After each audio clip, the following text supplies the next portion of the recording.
બસમાંથી ઉતર્યા બાદ રાજસ્થાનના 45 વર્ષીય યુવકનું ગુંદલાવ નજીક આવેલા હોટલના કમ્પાઉન્ડમાં તબિયત લથડતા મોત.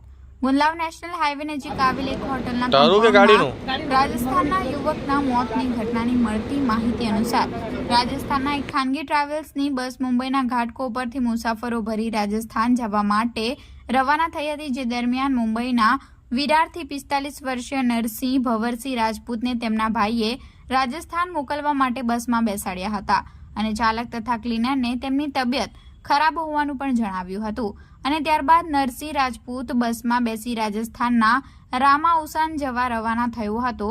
જે દરમિયાન વલસાડ ગુંદલાવ ઓવરબ્રિજ પસાર કરી નંદાવલા સર્વિસ રોડ ઉપર આવેલ સાંઈ ચરણ હોટલ પર ચા નાસ્તો કરવા માટે બસ ઊભી રાખી હતી. જે દરમિયાન તમામ મુસાફરો બસમાંથી નીચે ઉતર્યા હતા અને તેમની સાથે નરસિંહ રાજપૂત પણ નીચે ઉતર્યો હતો અને ત્યારબાદ નરસિંહની તબિયત લથડતા તે હોટલના કમ્પાઉન્ડની સાઈડે ઉલટી કરી રહ્યો હતો. જે દરમિયાન જ એકાએક સ્થળ ઉપર તેનું મોત નીપજ્યું હતું અને જમીન પર તેમની પડેલી હાલતમાં જોઈ અન્ય મુસાફરોએ ચાલક તથા ક્લીનરને ઘટનાની જાણ કરી હતી અને ત્યારબાદ હોટલના સંચાલક સહિત અન્ય લોકો ઘટના સ્થળે દોડી આવ્યા બાદ ઘટનાની જાણ વલસાડ રૂરલ પોલીસને કરાઈ હતી.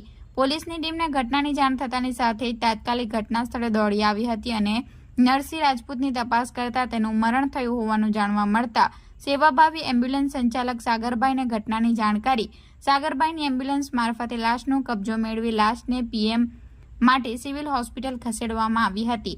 સમગ્ર મામલે રૂરલ પોલીસની ટીમે ચાલક તથા ક્લીનર મારફતે સમગ્ર ઘટનાની માહિતી મેળવી મૃતકના પરિવારને ઘટનાની જાણ કરી વધુ તપાસ હાથ ધરી હતી.